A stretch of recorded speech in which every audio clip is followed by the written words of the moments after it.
I'm doing pretty great, buddy. Yes, apologize everybody, and it is good to go back to the old ways.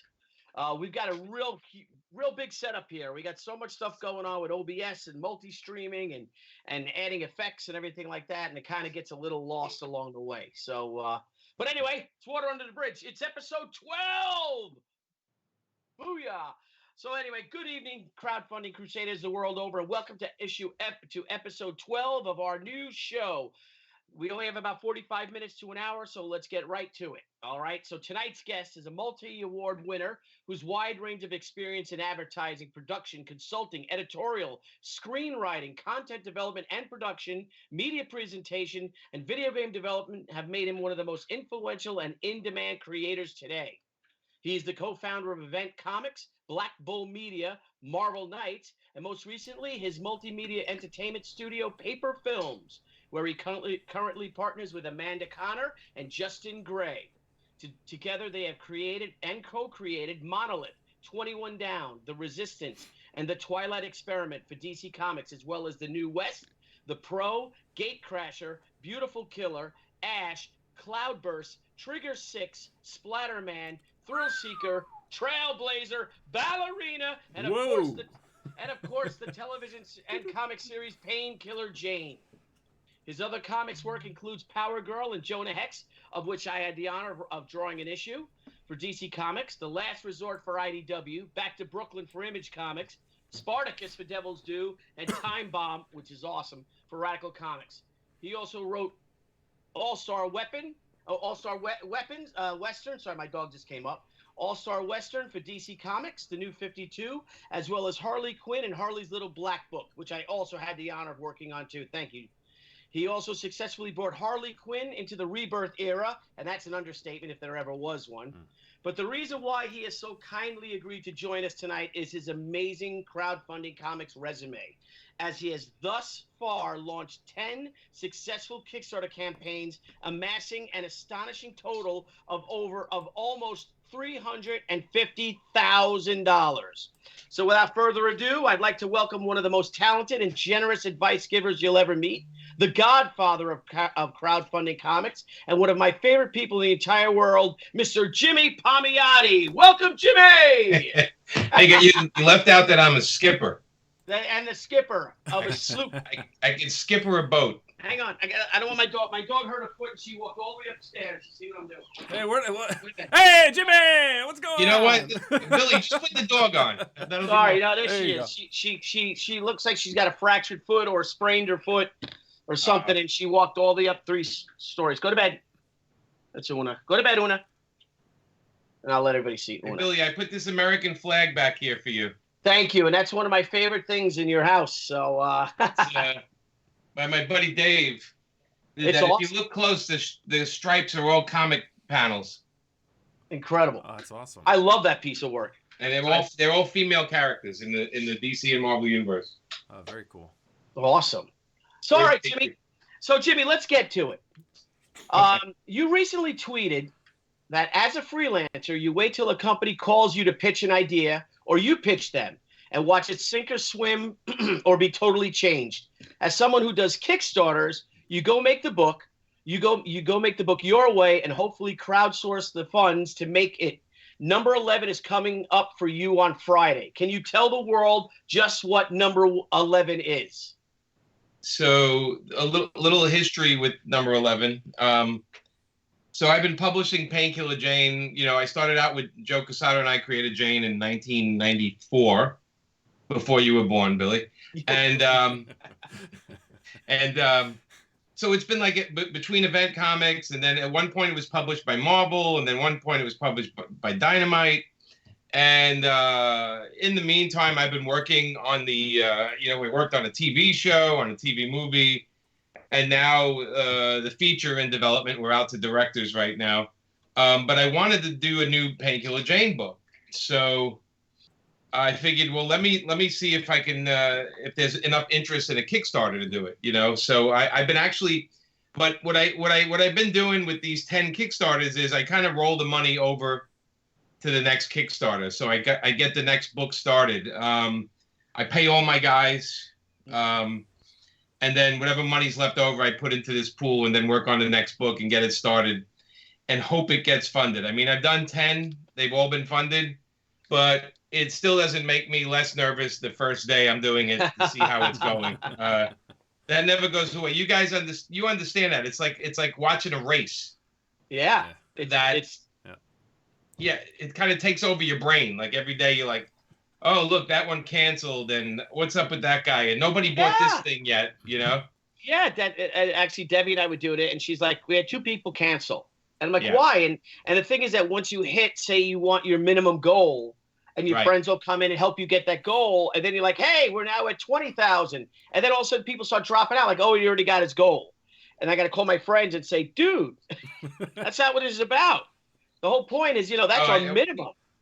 I have a lot of people that, cancel as soon as you hit your number. And I actually email each one of them and just what's happening. Did something happen? Or, I kind of, it's a really grassroots thing, Kickstarter. So for me, it's sort of like somebody walks in my store. If they walk out, if they're holding a book, and then right before they leave the store, they put the book down and leave, I want to know why they put it down or they didn't why they buy it.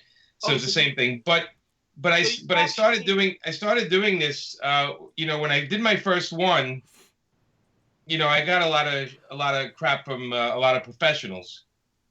Because they were like, well, you work for Marvel and DC, you don't need to do this, and or you can do Image Comics and you can do this, but people forget that you have to walk into Image with a finished book. Yeah. You have to pay a creative team, you have to have it all done, and your average book, we're talking 10, 15 grand at least. Yep. So there's so many expenses. So I decided to try to Kickstarter, and like I said, when I first did it, I had a lot of people going, how can you do that? And then another group of people going, how did you do that? Yeah. And then me talking into my friends saying, hey, you know what? You want to do your own thing? Just crowdsource it. They'll tell you if they want the book or not by how much they back it, and go from there. So the one I'm launching Friday is Painkiller Jane, and it's a 46-page story. Plus, we have another story in the back. Plus, I have a pinup gallery with a bunch of art by Amanda and Rick Leonardi and all these different people. And it's going to be a hardcover. Nice. And it's a high-priced item. We're asking for 38 grand on it. But it's a pretty big book by the time it's done. And I got a beautiful Bill Sienkiewicz painted this cover that's just stunning. Oh, nice. So there's that, and Amanda did a cover, and then we have a limited edition cover where Amanda, it's kind of nudity on the cover, but it's limited edition. We're not showing it, but you have to buy it blind. Oh, nice. Like the Madonna sex book. Yes, exactly like that, but nothing like that. So the book's drawn by Juan Santa Cruz, and it's just like I said, I'll be able to show more of it Friday, but it's my 11th one, and I know we have people like Painkiller Jane, so I'm hoping this one isn't. I'm hoping we can hit the number. You always hope you can hit the number. You'll hit it. It's amazing how things have changed in the past year, literally with the crowdfunded books. They're just going up because more and more people are gravitating towards it. But anyway, Nile, I'll let you say hello. This is Nile, the Prince, Scala. The brain of the mainframe. So hello, everybody. So you have antenna on you. You have like where you're sitting. You have like you really do. It is, right? I'm like a skull. I married a Martian. I married a Martian. It's like Evil Ernie. Doesn't Evil Ernie have the crossbones coming out of each side? That's a smiley button. The smiley button. Yeah, the smiley button. Yeah. So Jimmy, just so for some of our viewers and stuff out there, I had a question for you. Just kind of getting to know you a little better. Comic books mean so much to so many different people, and it's like on a personal level that people have near and dear to their heart, these books and everything. Can you just tell us and the viewers, what do comic books and comics mean to you? Well, what do you mean? I mean, they are a part of my life. They're a huge part of my life. I grew up reading comics everywhere I could and anywhere I could. My older brothers had them. it's just, I love the idea of telling stories and being able to read them at my own pace. Mm-hmm. Unlike a movie or TV, they dictate the pace. Everything's presented. The thing I always loved about comics and about reading in general is I get to read and look at things at my own pace. The second thing is I fell in love with the art end of it. So I've been drawing since I was a kid, copying panels and, copying art. I can draw in a Jim Lee style. I can draw in a Jim Starlin style, a Jim Stranko, a Kirby style. I look at this stuff. This was my music until music kind of became part of my life. It was like comics, music, women, nice, explosives. So in that order. So and so women. I mean, you're married to Amanda Conner. I mean, she's amazing, talented. So from the outside, I mean, you guys are like a dynamic duo, just a powerhouse, a creative force. How is it, working with such a creative talent who's also your wife? She's very expensive. So I wish I can get her on every book I ever do for the rest of my life. Billy understands that. Yeah. But no, she's brilliant. I mean, she's a thinking artist. She just doesn't draw the characters. She's thinking about where they are, what they're thinking, what the area around them looks like, and how it interacts with that character. Like there's so much thought to her work, and it's hard to explain to people. Other artists get it right away, but it's funny because there was a time when her artwork was dismissed. It was a little too simple, to this, to that, and how things have changed over the years. She started doing Barbie when she started, and then she did Vampirella, and all of a sudden people were like, wait a minute, she can do like sexy women, and she actually can do anything. She's one of those artists that I think finds the human aspect of a character. When you look at her artwork and you look in the eyes of the character, they're human. They feel like real people. Yeah. And it's a hard thing to do because there's nothing safe about her art. She's always trying to do something a little different and push the interaction a little more. But I'm always impressed by everything she does. I mean, and plus she's the love of my life. So I don't really, it's hard to, I can boast all day about her. I can wax poetic for hours. There's also, I don't know any other artist that throws as many Easter eggs in a panel than she does too. And if you look through the panel and you see, and little inside jokes about little things, it's pretty astonishing. Yeah, there's a lot of thinking going on. I think she calls it chicken fat. There's little extra things, and that's also growing up on a healthy diet of Mad magazine. Yeah. So. Well, I mean, isn't it true though? Speaking of Amanda Conner, that if it weren't for the incredible matchmaking of your old pal Billy Tucci asking you both to illustrate the Tomo miniseries back in 95, that you never would have gotten married in the first place. I mean, isn't it all true? Isn't it all my fault? It's not false. No, but it's a lot of things leading up to that. But yes, that is part of it. I mean, we got to she got the pencil and I inked this series for Billy, the 3 issues that were great, and I inked Billy's famous 6-fingered cover and on she and we look. You but and I, as I said, wait, let's get back. Yeah, we did. We met in 94. But I got to say, when I drew that cover, everybody out there, she did not have 6 fingers. She was inked with 6 fingers. She had 7. I took one off just because it looked awkward. I felt like being a nice guy. Jimmy used to say, because some wizard asked me that, Wizard magazine or one of the magazines, Comic Shop News or something. And I said, all I know is when I drew that cover, she did not have 6 fingers. And they asked Jimmy, and Jimmy's rebuttal was, no, she actually had 9 fingers and she was holding a hamburger. And I took them out and I missed one. So it's part of your evolution as an artist, Billy. No, it is. I'll be known forever as a 6-finger guy. Yeah, well, that's what she said.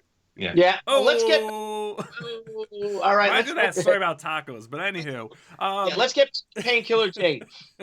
all right. So now, Jimmy, just so I don't know if some people are aware. So Painkiller Jane was adapted to a TV movie and then into a TV series. I just want to touch base really quick on that. What is it like? I mean, a lot of creators don't have that opportunity where something they've created, written, gets adapted into a film and a television series. I mean, can you give us kind of a little rundown of that whole experience?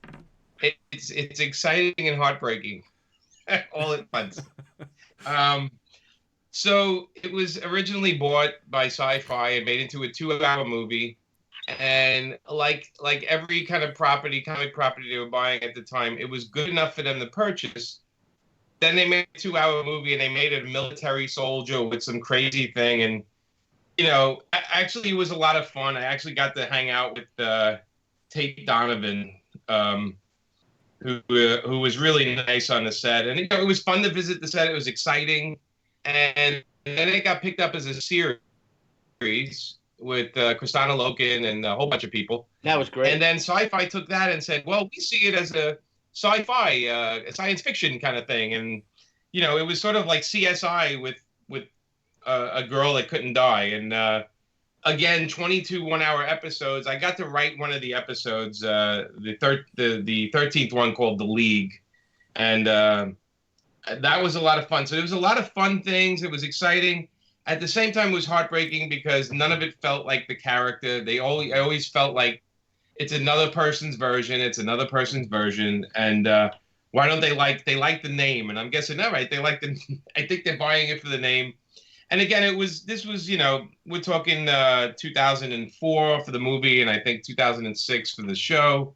This was before a lot of the female lead kind of superhero stuff was going on. But now we have a great script, and they're going out to directors right now. And this script is actually the comic. So nice. Oh, awesome. I'm really happy. I have my fingers crossed because I don't believe anything's going to happen until I'm actually sitting in the theater. Billy understands this. Yeah. People make 1,000 promises to you. I've had The Pro in development 6 times. I've had Painkiller Jane in development. I had Gatecrash. So many projects of mine. Monolith almost got done, and then the last minute fell apart. So comics are my living. I actually can make the money to survive in comics. The TV and the film stuff, you don't make the money, and you have to get lucky. And even when you see, you guys see it, you see the trailers for the new shows, and I think the creators are still the last guys listed on the credits. If they get listed. I mean, even like with Black Panther and the Spider-Man films won the Academy Awards, and the least they could have done was thank Jack Kirby and Stan Lee and Steve Ditko. They didn't even invite. They didn't even thank them. Crazy. I would like to be thanked in the credits of 100 different comic people. Yeah. I would have liked to be credited, thanked, but that doesn't happen. But anyway, so you learn what you don't depend on the companies for what you do. So Jane was something I've always done by myself, or with Joe, or I published somewhere else, and now I'm doing Kickstarter to see how this goes. And if it does well, I'll do more. If it doesn't, then we'll see. We'll move on to the next thing. All right. Well, for those out there that may not be familiar with it, I know everyone is familiar with Harley Quinn that you've done. That you've literally transformed that character and made her into a superstar. But we'll get to that later. But tell everyone out there about Painkiller Jane. Tell them about the story of her. So Painkiller Jane she's a New York cop in Brooklyn with her partner Maureen Fernandez, and they are street cops in New York, and they make a big bus and they get pulled off the street by the FBI and offered an undercover gig. And while they're undercover, they're trying to get through to this drug lord, and they're doing really well until Maureen slips up and they find out that Jane is a cop. Maureen manages to get away, but they get Jane and shoot her up with a bunch of drugs and watch her die. And they dump her body by the police station, and she's in a coma for a long, long time. And to protect the family and everybody, they say that she died. But meanwhile, she's kept in this secret wing of a hospital where they kind of look after her. And then one day, years later, she wakes up and she's perfectly fine, and she has the powers of healing. It hurts, but she can heal. It's not like Wolverine where he gets cut and he goes ouch and then it goes back again. Jane takes a while. It's why the first visual she had all these bandages all the time, because she's getting shot up. She was running around like a mummy at that point. Yeah, I love that look though. Yeah, it was fun. And then so what happened with Jane is she can't go back to a normal life, and Maureen, while she was in a coma, Maureen becomes a sergeant. She becomes a detective. So it's a little bit like Lethal Weapon with two women. Like Jane is her loose cannon, and Maureen is a detective, kind of does things by the book. But when she can't get stuff done, she calls Jane in. And Jane is a very troubled character. She's not always happy. She's bisexual. We had that from the beginning years ago. She's bisexual. She's a little crazy, unpredictable, but her friends are everything to her. And so the fun of the book is the relationships and just watching Jane navigate through the world around her. That's, I think, the appeal of the book. Now, when you write, let's get back to the comics, like you were saying. And I'm going to jump back a bit. Sure. When you write your comics and you've used all these artists, like, what is your writing process for your books? Like, do you sit down and do an overview, or do you write a complete script, or do you do breakdowns, or do you work in the old Marvel style where you come up with an idea and then let someone draw it and then you dialogue it later? Like, what's to work with Jimmy Palmiotti? What's that like? I need to know who's going to draw it first. So I need to know if there's limitations or if there's stuff they're not good at, and I can aim the story towards their strengths. So I like to know the artist first, and then I outline a story, like usually one page. Here's the beginning, here's the middle, here's the end. And then if I figure out the page count after that, like this one, it was 46, I think. So I know I can open up some scenes in the middle, whatever is interesting to me. And there's discovery along the way. So I use the outline as sort of like a soft template. And then as I'm writing, I start to see, this would be better if I did that. And I give myself a lot of room to move around. But when I'm writing for DC and Marvel, I have to kind of give them a full layout, of what I'm going to do. And I try to stick to it, but I always don't. I mean, Harley was 5 years of, hey, this is what we're going to do. And then if you try to match up the solicits to the actual book, they have nothing to do with each other. Oh yeah. But they let Amanda and I do whatever we wanted on that book, as you can tell. And with that, we earned that trust with them, and they let us go crazy for 5 years. So that was a very unusual book, because that kind of control pretty much nobody has anymore. Yeah. But actually, I mean, it's one of the most successful books for 5 years. I mean, holy crap! Look at that. You can't even go to a Comic-Con without Harley Quinn, with people dressed as her, the cosplayers and all that. And quite frankly, with the movie, I didn't think you needed a Suicide Squad movie. I like the idea of a Birds of Prey movie as a sequel, but I think it should have been just Harley Quinn. That's Margot. Yeah, Margot is. Margot's got the new one. The Birds of Prey. Yeah. The emancipation of one Harley Quinn, and Margot definitely has a vision for the character. What I like is, she read all our books, and there's so much of that mentality in the new stuff we're seeing, and even the Suicide Squad movie. And a lot of that has to do with Amanda as well, because Amanda was one of the first people that said, okay, that's her costume, but no woman wears one costume, so I'm going to keep changing the costume all the time.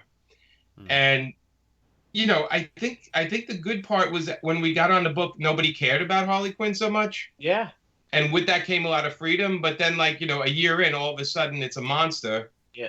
And, Amanda, I mean, if we had a scene where she has to go to a doctor in the book, Amanda designed the cover with a full nurse's outfit with a hammer, Yeah. So I mean, that kind of thing really caught on with the cosplaying people, and who we love the cosplayers, and so it was just a different attitude. And then by the second year, we always said she has to get away from the Joker, because that's just abusive relationship. And we did it in the book, and we just, it was one of those things we did, and we thought, okay, that's cool. And again, it hit, and all of a sudden, it became the talk of the town. So the lesson in that is, let your creators create. And And that's what the crowdfunding books are great for, because we don't have anybody telling us we can't do something. Yeah. I mean, I have nudity in this Painkiller Jane book. It's adult. It's a mature audience. There's nudity. There's foul language. I don't care. That's the way the character speaks. That's what happens in the character's life. I don't have to worry about where it's going to be on the rack, because it's going right to people's houses. You know, so there's a lot of freedom in it that for a creator is really appealing. And I mean, the Kickstarters I've done, and Queen Crab was the first one. Queen Crab was like a real adult book. Yeah. You know, and I don't know if it would have done well outside of the Kickstarter. I mean, we had it through Image and it did okay, but with Kickstarter, I got it to people that actually wanted to read it, and there's a lot of satisfaction with that. And I have to say, this is the 11th Kickstarter.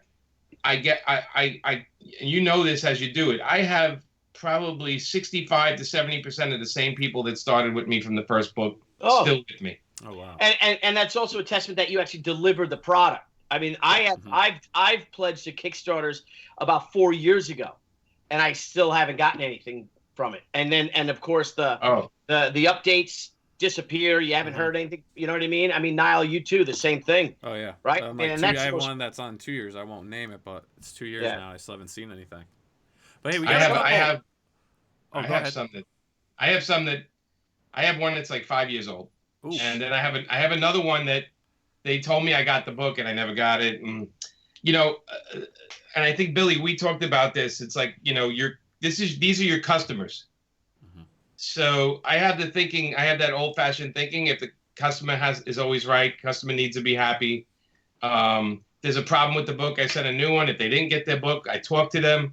We do updates. I interact with everyone. Everyone who's backed my stuff knows we interact, and we talk to them. And, you know, people have change of address. People have problems in their lives. Things happen. But these are your customers. I want these people for life. So I do everything I can to make sure they get it on time. They get it in good condition. And if there's a problem, I make sure we take care of the problem. Yeah. And it's a business. You got to treat it like a business. And that's what you've done. Now, you have 10 successful Kickstarter campaigns under your belt. And, you know, with Painkiller Jane, this is your 11th one being launched this Friday. Tell me, what was your mindset like back in 2011 with your first Kickstarter campaign compared to the one now heading into your 11th? Because now you have a lot of confidence. You're saying, I don't give a shit what's in it. I don't care what people think of it. There's nudity. There's this, there's that. But when you did Queen Crab in the very beginning, was it like, oh, I can't put that in, I don't know, you know? I actually wrote Queen Crab and started doing it without knowing where I was going to sell it. I didn't know I didn't know what to do with it. I just was like, I had this story I wanted to tell. I found this artist that nobody knew, and I just paid him out of my pocket. And then I saw the Kickstarter thing started, right? And I saw them doing it for mostly like clothing lines and music and stuff. And there was a couple of weird comic things that started. And I said, well, why can't I do a comic this way? You know, and how would this work? The nerve-wracking thing, of course, is, you know, and people forget, right? The shipping, the idea that you have to figure out all that in advance, and then how you're going to package it, how you're going to pack it. You know, how many times I yell at people, I'm like, don't offer posters. How are you going to send? You got to send a tube and your book in a separate box, 2 packages. Yeah, that's double shipping. Shot glasses. So you have to pack it in paper. You know, it's all crazy stuff. But so with Queen Crab, I learned every one of them. I learned along the way. And then I became the guy that everyone called to say, how do I do a Kickstarter? And I wound up, you know, even you know, Billy, we talked. Brian Polito, when he started, Brian and I talked about it. And, oh, God, a whole bunch of people. So many people. But the other thing about it is that, you know, I back a lot of Kickstarters. Hundreds of them, you know. I try books. Sometimes I get them. I'm like, it's not for me. And I give it to my local comic store or try to swap them for drugs or something. But anyway, you know, that's a great Kickstarter comic about how to, you know, you crowdfund and these people actually, they're buying, you know, you call it, I don't know, clock face, and it's a new drug, and they're actually buying it, and then you just ship it out media mail. I had a guy recently. I'm not going to say who it is, but he asked me for a quote for his book. I gave him a quote. I read the book. I gave him a quote, and then he sent me a nice little gift inside the book that you can light up. Oh, really? That's legal in most states, soon to be legal in your state. Yeah. Well, Very I guess, Nile, Jimmy just answered our last question. Do you want to jump in and take mine? That's because he's answering these questions before we get a chance. So this is a great guest. Oh yeah, it's perfect. It's perfect. Actually, if you don't mind though, we've got a lot of questions flying in. There's a couple of them I would like to get to. Sure. So, Good Idea Comics.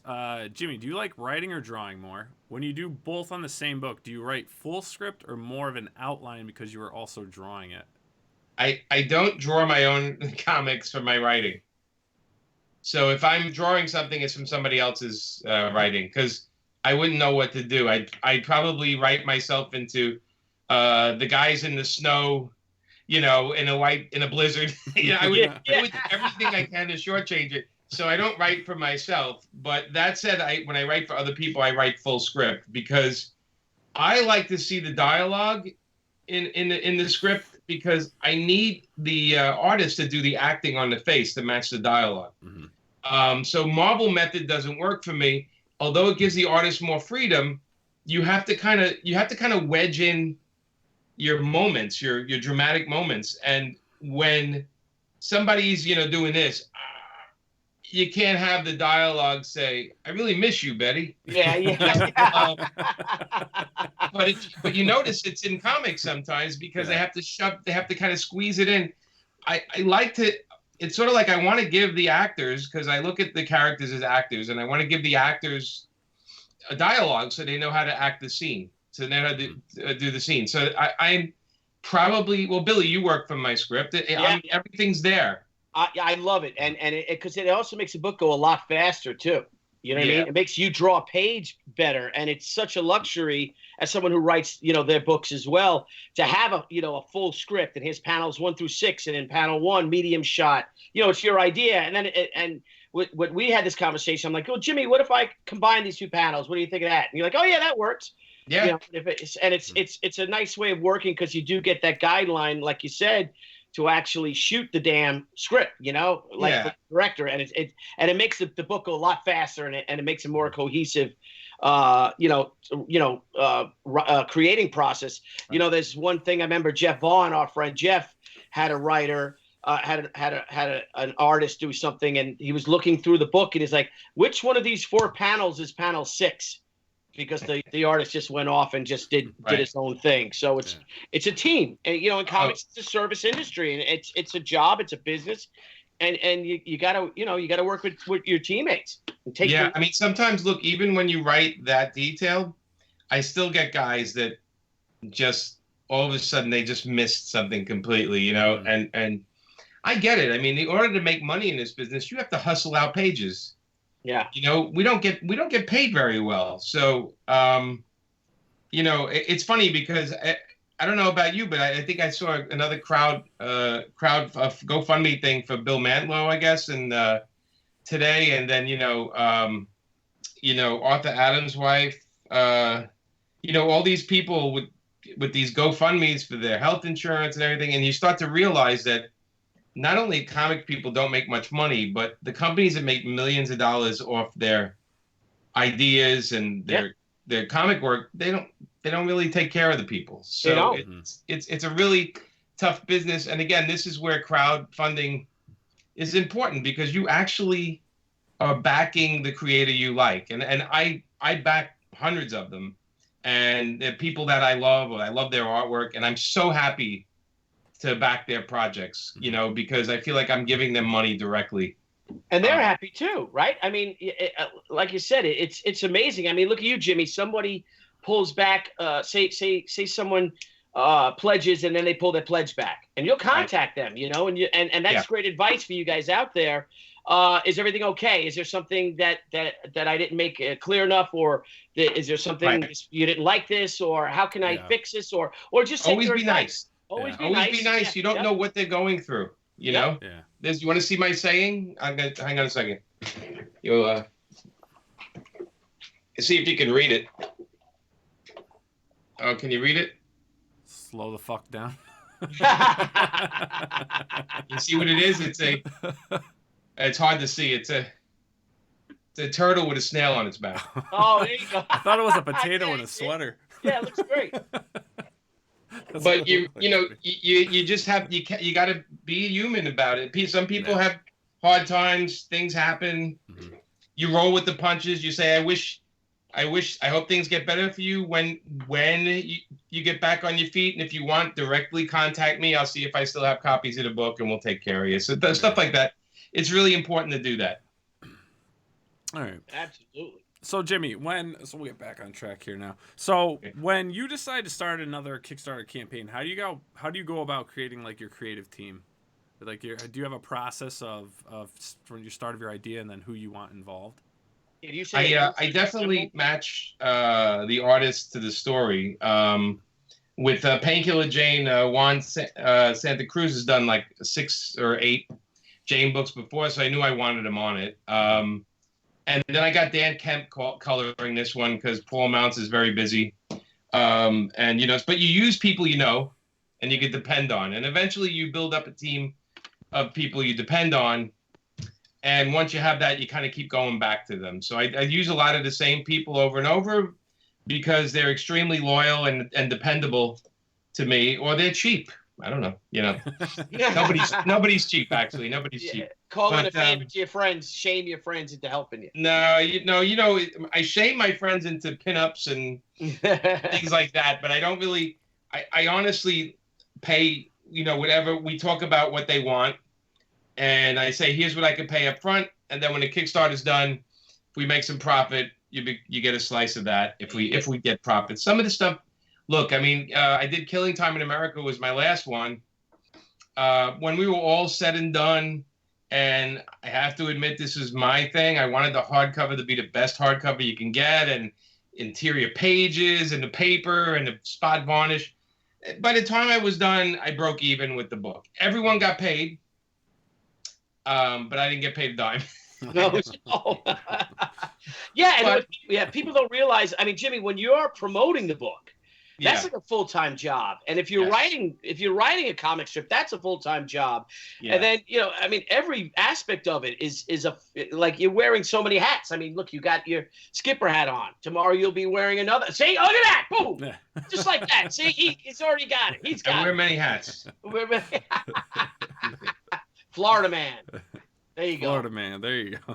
What's your Florida man story?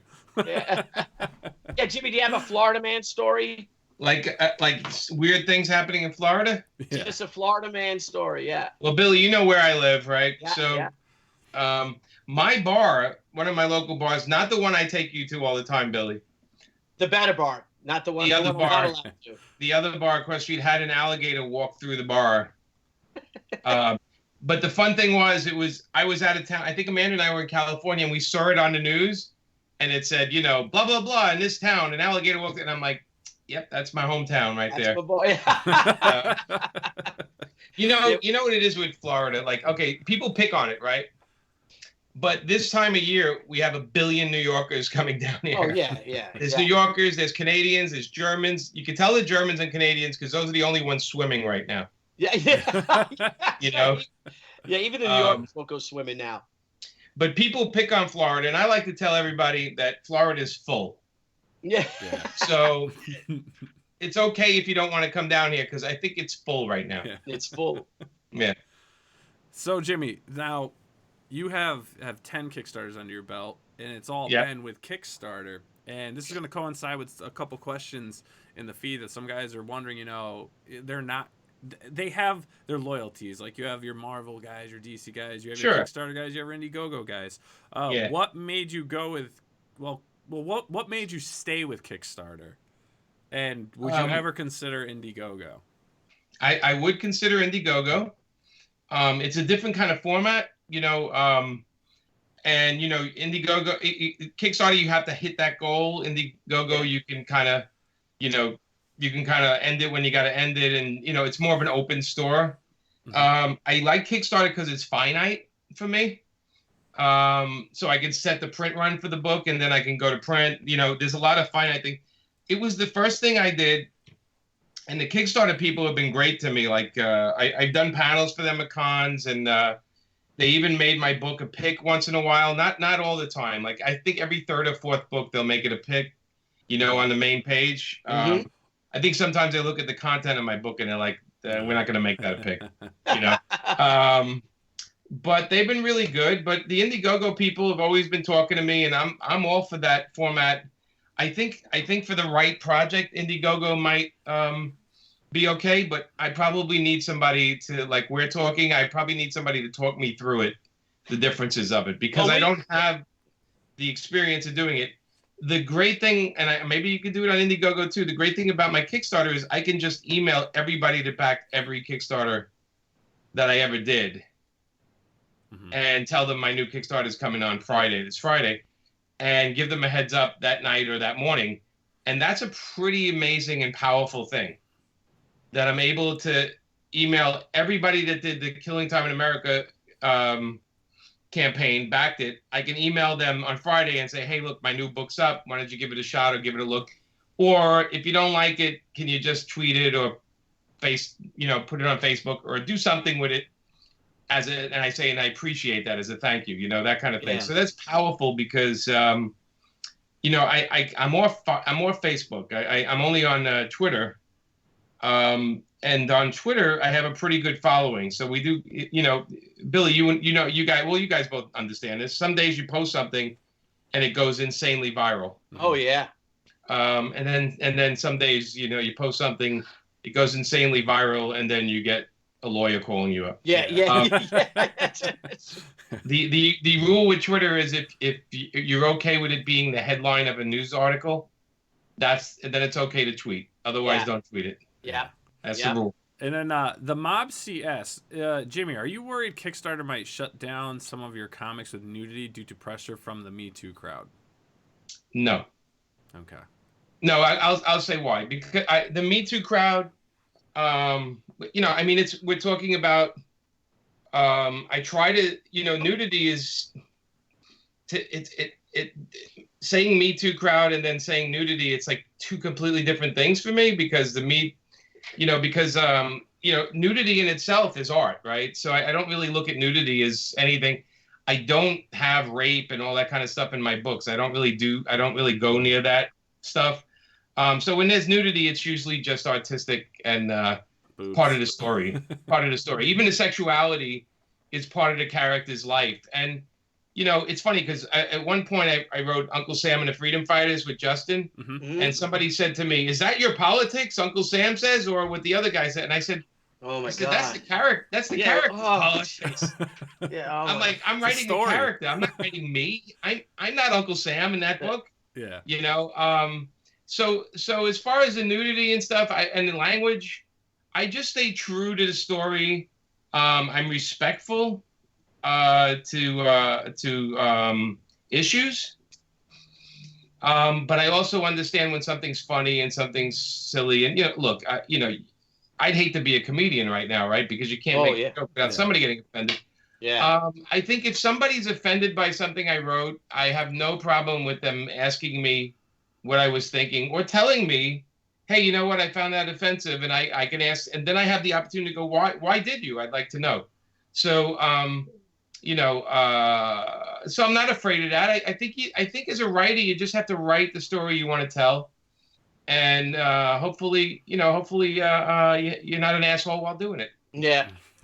Yeah, I love the idea too that when you write a character, they're who they, what they are is not as important as who they are. It seems too many things are happening in comics now that it's just what this character is or what its sexual preference is or whatever, and they make that the guiding point for it. Or they actually, the thing about changing characters to make them this, and it comes across like a gimmick as opposed to you, like you had with Painkiller Jane, that she was bisexual back in 1994. Yeah. You know what I mean? Right. It wasn't a comic about bisexuality, right? Yeah, right. It was actually, with Jane, it's like she falls in love with someone. As you do. And it doesn't matter, male or female, she just falls in love with whoever she falls in love with. And that's, look, it's like, look, we wrote Power Girl. I wrote Power Girl, and you throw you know, at one point people were going, oh, how can you, you know, this character is just a big-chested cartoon version of a, you know, of a superhero, this and that. And, you know, when Justin and I were doing it with Amanda, we were like, we really like Karen Starr, you know, like we like her character, and that's the way she's built. That's who she is, and that's the way she's built. So the stories were never about how she's built or whatever. It was always about Karen and her dealing with her everyday life, her job, being a superhero, her cat, whatever crazy thing we threw out there. And it was never about, you know, we never made it about body shaming or all this other kind of stuff that comes up. As a writer, you try to stay true to who the character is. With Harley Quinn, you know, Harley's got multiple personalities and she's got all these things going on. There's a really good person in her heart. There's also this wild maniac that wants a, you know, she's a wish fulfillment character. If something's bothering her, she just goes right out and takes care of it. So when you write these characters, you just write them with respect and you stay on character. And I think if you stay on character with any character, people can see that you're not trying to push buttons with other people. You're just trying to tell a story and stay true to the character. Yeah. Nile? Right. Good question, though, by the way. Thanks. Yeah, great question, guys. So now 10 Kickstarters complete. If you had the chance to adapt one of those Kickstarters to, let's say, a movie or television series, which one would you pick? I think right now, well, because Jane's being worked on, I think Killing Time in America would be the one because Craig Whedon and I wrote a full screenplay. So if I was able to raise like $1 million, I could shoot this movie like from beginning to end. When we wrote it as if it was going to be budgeted to be a small movie. Yeah. Billy could probably shoot this thing really well because I've seen Billy's movie and it was pretty awesome. So, you know Billy, you know the shortcuts you can do. It's all about storytelling. Yep. It really is. It's a really twisted book. Don't get me wrong. Killing Time in America is disturbing. When we went around to a couple of studios with the screenplay, and it kept coming back with notes. Interesting, but a little too crazy for us. Yeah. I had the same thing with Back to Brooklyn, but now the times have changed, and Back to Brooklyn actually is getting closer to being made. But at the time, I think my buddy John Singleton, the director, said to me, he goes, I love that book, but they're never going to let me shoot it the way it's written. Yeah. Now, speaking of that, now what about the pro? I mean, that is brilliant, genius. Yeah, the pro. So we saw today. We saw the trailer for The Boys. I don't know if you saw it yet. I didn't see it. No. Okay, but it's like Garth did the pro and with us, and then he did The Boys, which was like more of the pro. So the pro, we sold that property maybe 5 times to different studios, Starz, MTV, Paramount. Everyone that's tried to develop it gets 2 years in and goes, we don't know what to do with it, and we give it back to us so we can sell it again. Yeah. So right now we're putting together a deck on it, and we're going to try to pitch it for animation. Oh, nice. Nice. Guys out there, you guys got to, if you guys haven't read the pro, check it out. Yeah, wait, Amazon, comic shop. It's there. It is. She's I mean, this is probably the most un-PC book you'll ever read in your life. I think we got a pretty un-PC crowd going on reading our things. So look, I think, like I said, anything done. The one thing is if you make something fun. Mm-hmm. You can get away with a lot of stuff, right? You can get, as long as the core of it feels like it's funny and it's poking fun and it's having a good time. I think you can experiment a little bit. I think if stuff's mean-spirited, it does come through, you know? Yeah. All right, well, Jimmy, thinking of that, we're talking about the various things with films and with comics. There's a lot of interesting things going on with comics right now, especially in the world of comics, with this rise of this second, third rise of independent publishing via the crowdfunding, with the films, with the two big, Marvel and DC going out with all their big events. But do you feel that in any way, shape, or form that comics has lost their way?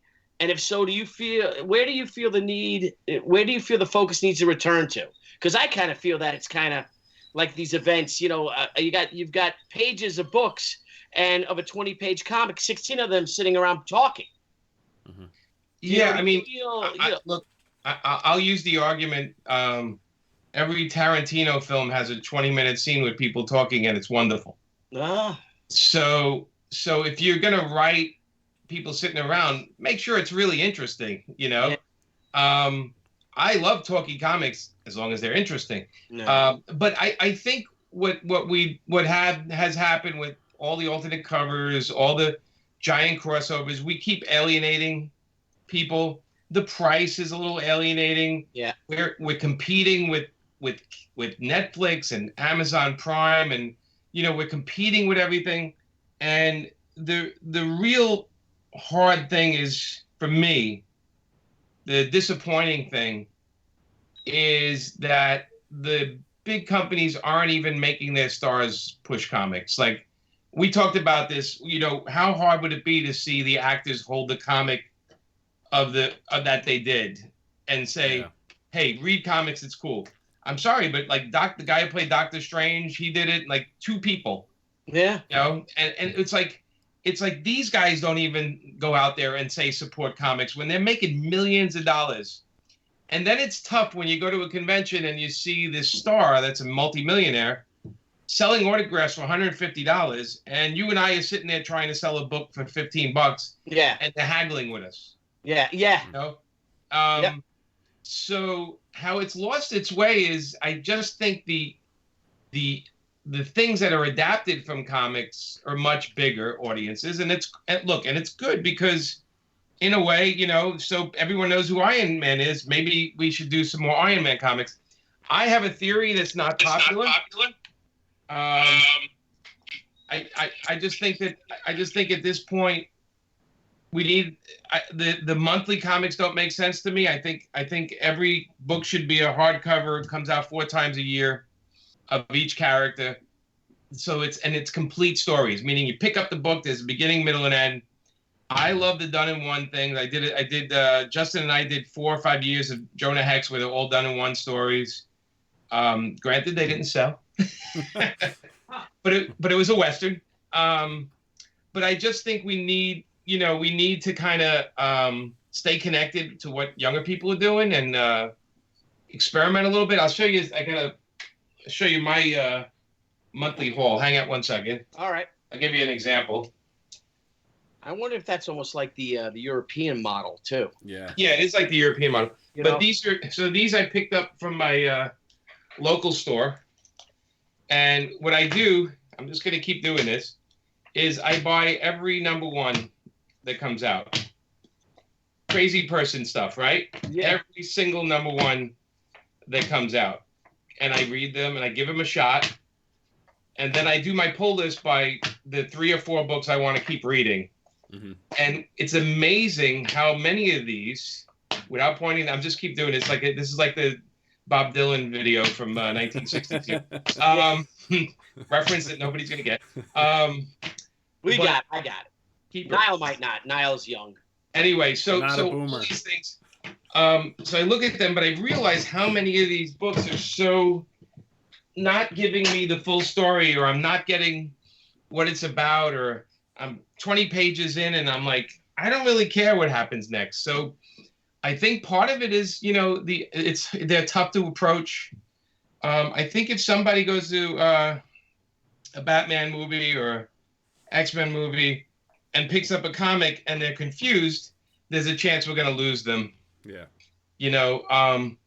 But these things are easy to do when you're a big company, because you can put done-in-ones in the movie theaters. You can make a separate line of books that are, comfort food, comfort books, done-in-one books. I have a lot of ideas, but at the same time, I just want to keep selling the books to the people that want my books, and I can't worry about, a lot of energy goes into worrying about the big companies, and really the big companies don't worry about me so much. Exactly. That's I was going to say the same thing. Yeah. I mean, don't get me wrong. They treat me great. Yeah. Okay. But they're not but justifiably, they're not sitting there going, "Boy, what can we do for Jimmy today?" Yeah. It's not happening. Yeah. And that's okay. That's okay. That's part of business and that's part of work. But I just think at this point, the licenses are so big on these characters that unless they incorporate comic books into the license stuff, it's going to be tougher and tougher for the retailers. And that's why they have to do crossovers, and that's why they have to do multi-covers. But let's be honest, if you ask any comic store what they made money off the past year, they're going to say those little plastic things. What do they call them? The little, yeah, like those, because people are coming off and they're saying, oh, I want to read this book, but oh, look, there's a pop of this character. Maybe that's enough. I signed a ton of those Harley Quinn pops. And I always look at them and go, that's 2 comics somebody didn't buy. Yeah. But again, I think European format. I think I like the idea of not having a rack of 10,000 books. I think of having books that stay on the rack for 2 months would be great, or 3 months. They don't buy trade books like they used to. I don't know if you know that, but the trades have gone down in sales. So I don't know. I mean, I'm sure there's guys at the bigger companies that can tell you right away what it is. I just kicked my pile of comics. Oh, didn't mean to do that. Now, is it the actual physical books though that the sales are down, or is it considered the digital and your physical copy sales are down? No, it's the actual books. I mean, they have, they have breakout books, right? So when there's something really popular, you see them in airports. You'll see them featured for a month. We had Harley at the airports for a while when Suicide Squad was out. But there's less bookstores. There's less. The comic shops are opening and closing and opening and closing. People are investing in. People who love comics are investing in old books. Yeah, that is true. Right. Yep. Right. So the business is changing. It's nobody's fault. That's what I'm trying to get. It's nobody's fault. That's the world changes. Yeah. Yeah. So we just have to acknowledge it and change it. What I've learned early on is it's important for a creator to brand themselves. And by doing these Kickstarters, my name's above the titles for a reason. This is all about branding. So if they say my name or Amanda's name or Justin's name or Frank Thierry or Billy Tucci or anybody, they kind of know what they're going to get. Yeah. And the big companies, most of the big companies, it's not smart for them to brand you so much because they're trying to sell characters and licenses. Yeah. They don't want to, they're not selling the Grant Morrison license to make Grant Morrison dolls or the Tom King license or Scott Snyder or whatever. Yeah. They're selling Batman by Tom King. Yeah. And they're selling Wonder Woman by me and Amanda right now, and that kind of stuff. So I just think that it's changing. I think it's because we're in the social media world, the Kickstarters and the crowdfunding stuff is our way of branding our work and getting it directly to the people we want to. And at the end of the day, I always put a thing in my Kickstarters that sell more than one copy in case retailers want to buy a chunk of them. Yep. Just to make it available if they need some, or they can always call me, and they do. Some of them do. I have a couple that order, outside of everything. But for the most part, we have to build up our names constantly. Billy's leaving the room. Where'd you go? No, I dropped my pen. I got a question I wanted to ask you. It's a long drop. Yeah, well, Billy rolled somewhere. It's excited. I don't think there's any simple answer because I honestly also feel right now there's a lot of great books coming out. So, so is the audience there? I think the audience sometimes when they go on spring break, they're not thinking about comics for a couple of months, Exactly. It happens. Yeah. You know what I love? I if I was running Marvel or DC, I would do one whole year of one and done issues. All the characters. One and done, and challenge your writers and see if they can do that. Challenge your artists. And all the sales might drop. You think so? Do you really think they would? I don't know. I have no idea. I mean, honestly, now. Yeah, I don't know. It's tough because a big company has a sort of the machine that works for them. So to break that machine down, it's tough for them. I think smaller companies are where you get to experiment. Yeah. Now, since you've you have the best of both worlds in the sense of experience. I mean, where do you see the future of crowdfunding? I mean, do you think this could be a potential game changer for big, large companies such as, the big two? Do you think that this could be a way that's going to make them see creators going in another direction where, they may have to make changes to get some of this talent? Or do you think that they're just so big and powerful that it's just not really going to happen? Well, we know, again, they're pushing their characters, so creators aren't what they need to push. I understand it. It's sort of like they have a responsibility to their licensors to keep the characters going, but to push the creators more, it's difficult because there's a lot of things that could happen with a creator. They can miss deadlines. Artists could, one of them's mom could pass away and they're not going to work for 6 months. And, there's so many things. So the stable thing for them is to keep their characters going, keep them out there and keep them going. As far as creators, crowdsourcing is not for the weak. Yeah. Yeah, that's true. Yeah. People tell me, I'm going to do my Kickstarter. And I'm like, okay, did you figure out the mailing? No, how much could it cost? And I'm like, well, I don't know. New Zealand, or what are you talking about? Peking? I mean, how much could it cost?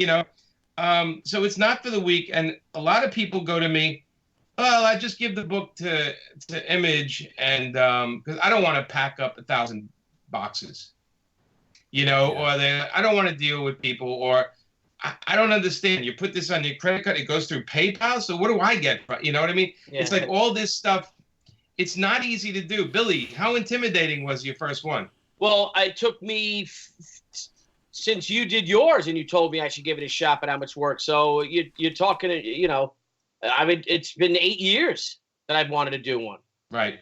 And finally I said, to hell with it, I'll do it. And we did it last year for the hoodie that we did. I'm like, okay, and I still blew it off. And then, teamed up with John Brolia, and we said, let's do zombie. Give a shout out to John. We love John. Yeah, John, he left. He said hello. He was in the comment section saying hi. He'll definitely be one of the first backers for your latest Kickstarter. He said, and we'll get to everyone's questions. With Jimmy, there's some real great and funny questions and comments to you. Okay. And maybe we should get to the. Let's have some fun now, Nile. What do you think? Like, chill out a little bit, and then we'll end with advice and stuff like that. So we'll go back into some little more advice. So Jimmy, if you had to guess where your career would end up if you never made it in comics, what do you think you'd be doing for a living? I'd own like a tiki bar. Nice. Probably. Like a real tiki bar. No TV screens. Drinks made out of sight of the public, so they're behind the wall with the sliding door. Tiki art everywhere, and Amanda and I would be running it. That sounds awesome. Nice. I'd be drunk at that bar all the time, like every night, on the beach. And speaking of getting drunk, though, so I know, like, when I go out and have a good time and had a few too many, I tend to, like, binge on something, and typically I'll, like, go and have someone stop and get probably about $40 worth of Taco Bell for myself. Do you have, like, a special food or something when you just had a long night of drinking? You're like, oh, man, I need to shove this in my face. So, Amanda and mine's first dates, we had a very late night drinking fest. In New York, the bars close at 4 a.m. So on the way home, Amanda gets a little punchy when she's drunk. She's punching me in the arm, going, "Take me to White Castle. Take me to White Castle. Take me to White." So we went into White Castle. Of course, I ordered my usual. Let me have 35 hamburgers and a small Coke. And so definitely White Castle. The other go-to is pizza, right? Because pizza places in New York, they're open 24 hours. There's any kind of food like that. I always think a burger is good because it absorbs some of the alcohol. Yeah. We didn't have Uber back then, so it was a different world. Yeah. So Jimmy, there's a lot of people coming on and saying how cool you are, and like everyone, how you're the nicest guy they've ever met at these conventions and stuff. And for you being in the industry for so long, is there anyone still in comics that you might see at conventions that make the real comic fan come out of you? You know what I mean? Come out, and the comic fan in you come out. Like, do you, do you get nervous or do you get weird? You know what I mean? Yeah, up until recently, Jim Stranko used to do that for me. Up until recently, now I see him and it's like, hey, Jim, I gotta say, like guys like Jim Starlin, when he was alive, John Buscema, Barry Smith. When I met Barry, I was like, while when I met Mobius a couple of times, he was a guy that, I was like, oh my God, this is the greatest artist. I remember being in France and I met Milo Manara, and I was just like, I couldn't say much, And then, when we were doing Jonah Hex, Amanda and I went to Barcelona and we met Jordi Bernet. And I've been a fan of Jordi since Torpedo Books. And so getting to meet him, he didn't understand a word of English. I didn't speak all the 9 other languages he did. But we had a great time throwing out names of artists and both laughing, Nice. But I still get it with the guys that I grew up with because, Paul Gulacy for years until I started working with Paul. Now he's a buddy. But a lot of times, I work with an artist and I can't believe my luck that, like, how did I get to write for this guy?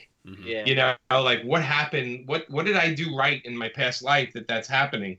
So I still do that, and I still get commissions from artists. I pay them, whatever they want, and can I get this character? But I don't cut the line. I usually do it at the end of the show and say, would you, like the Hernandez brothers. I love them. Mm-hmm. And so I see them at shows, and I always get a commission from each of them. I'm a fanboy. My art collection, Billy, my art collection. I love my art. So I'm a fanboy with this stuff, and it's probably what keeps me very grounded because I do remember meeting my first professionals, and they were George Perez and Rick Bryant and Jim Stranko, and I remember how nice they were to me, and I remember even their 2 minutes of being nice and making eye contact and staying very in the moment with me was so important to me. Yeah. And that's such an impression. And Amanda and I both try to do that, try to keep that with every person we meet because we understand the power of that. And also we really enjoy people. So, it's easy to do. Billy, we're the same. You and I will sit there. We'll talk to people for 3 hours. Yeah, I know. Like we do. Well, we don't want to keep you too long, but we want to finish up with some crowdfunding questions. Sure. But Nile, there's a lot of great comments. Have you seen any? Do you want to? These people have been hanging out. You know what I mean? All for an hour or so. Do you have anything? Let's see. Yeah, we started late. That's why. Yeah, these everyone's night owls here. We're all night owls. Yeah. What do we got here? What a super nice guy. Got to meet you with C2 each. Yeah. Huge. Jesus. I remember you. I remember you, buddy. Someone says they're generally. I want to know how we can't see the digital sales. He wants to know why they can't see digital sales. He's generally curious if you guys know. We get royalties on the digital sales, but we're talking about a penny on a book or something like that. I see the digital sales. So paperfilms.com is my site, and I sell digital books there. I see the digital sales there, and the ratio for me is like 20% of our overall sales are around digital. I know that doesn't really help because I don't really know what the big two do with digital sales. I really don't know. And plus, they have these things now, right, where you can get the whole library, so it's hard to figure out. Yeah. Tibor's Art said, "I'd rather see 4 really good 48-page books a year for $25 each than monthly garbage for $4.99." Well, nobody likes monthly garbage, and if there was a title called Monthly Garbage, I'd probably buy it. Actually, at least I know what I'm getting. Right? Yeah, right. Exactly. Yeah. And actually, a few people agree with that. They'd rather have some, fewer books out of the year that are really good compared to all this stuff that's coming out monthly. That pile of books that I have on this floor, this was around $180 worth of comics. Yeah. That's a lot of knishes. You know what I mean? Oh, it is. And and you just kicked them and banged them all up, so now they're not going to be worth anything. You'll have damage. My books, none of my books are in good condition, Billy. Here's how I read them. Oh yeah, look at that. That's cool. Look at that. You know, I read them. I abuse them. Everyone should thank me because I make their mint condition books worth more money because I destroyed mine. But I destroy them by reading them. You got that great new comic mag, attitude where you roll them up, you put them in your pocket, and you share them with your friends and stuff like that. They are meant to be read. That's why they're made to be read. Exactly. When I was a kid, I grew up on Avenue J in Brooklyn, Flatbush in Brooklyn, and we had a stoop. And all my friends sat on the stoop, and they brought stacks of comics, and we'd read them and pass them around.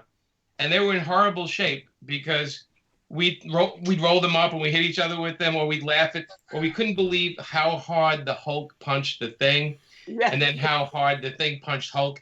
And we'd go on and on about stupid stuff like that. But the books were in horrible shape. Yeah. But they were read, you know? Yeah. And reread. Yeah, that's what they're meant for. Mine are destroyed. Have you ever worked with Marco Santucci, who's awesome? No, I haven't. Have you ever written for George Perez? I one time I said I'd love to write a story for you, and he said to me, "I bet you would." Oh. I thought it was a great answer. Very aware. George is very aware. He actually was my first fan sketch. I went up to him at a thing and can I get a sketch? He says, sure. And I said, can I get Conan? And he goes, I don't draw Conan. I said, maybe today you'll draw Conan. And he's like, okay. And he drew me. I have it. I still have it. Jimmy, are you a big fan of Hugh Hefner? Of course. The guy put out his own magazine. I kind of admire that, and created some crazy lifestyle that a fantasy lifestyle. I liked the little Annie Fanny strips in the back of the Playboys when I was a kid, and I liked the single page cartoons. Yeah. Yep. There are a lot of great artists, and I like those 3-page centerfolds that you open up. Mm-hmm. Yeah. And you stare at for a while. Yeah, who didn't? Did you ever did you ever sell tips? They're always talking about Bush, you know. President Bush. I said they had a lot of good gardening tips too, because they're always talking about Bush. There you go. Oh my God. Let's get back. All right, Jimmy, let's get to what advice can you give others who are considering crowdfunding their own books? For instance, basically, what did you do right? Okay. What I did right is work on my social media presence before I did my Kickstarter. Made sure I supported other Kickstarters. So when I went in, I backed at least a dozen before I did mine. And got the packages and saw how they packed them, saw how they presented them, how fast they fulfilled them. I got an idea of what they were doing, and then I would read I'd go to the successful pages, the most successful Kickstarters, and read their pledge lists on the side and see how they word things, and figure out that's the best way of saying that, or what's the clearest way of communicating what you're getting in this pledge, because sometimes people aren't clear with it. And then I also learned to make my pledges different amounts of money. Don't ever make $350 ones, because then you'll lose your mind when you're trying to do stuff. Make $149, make $150, make $151, because you'll be able to separate your sales and what you're packing much easier. A lot of people make $350 ones, and I think they don't even let you do it anymore. But when I first started, I learned that. That's a great idea. I didn't know about that. Yeah, I learned by looking at successful campaigns. And again, when I backed them, I got the book. So here's another thing I learned. Anybody that backed my stuff knows they get the book and they get usually a note from me, and I sign it, and sometimes I'll personalize it, but I'll always put a note like, hey, thanks for backing it. I always put stuff in the envelope. I noticed lately I've been getting Kickstarters, and it's an envelope with the book, and there's nothing. Oh, yeah. My experience is just I open the envelope, there's the book, but I don't feel a connection to the creator. I don't feel like there's a little note that says, hey, thanks, or, whatever. So I try to do that with every Kickstarter. And, I kind of, when I see my regular customers, I shove little things in there once in a while. And again, I did these mystery box things, which I'm not going to do this time because they kill me when I do them. Where, it's like $150 and I fill a box full of things, plus your books. But I fill the box with stuff. We're talking old T-shirts, hats, convention badges, toys, E.T.'s finger, whatever I find around the house goes into these boxes.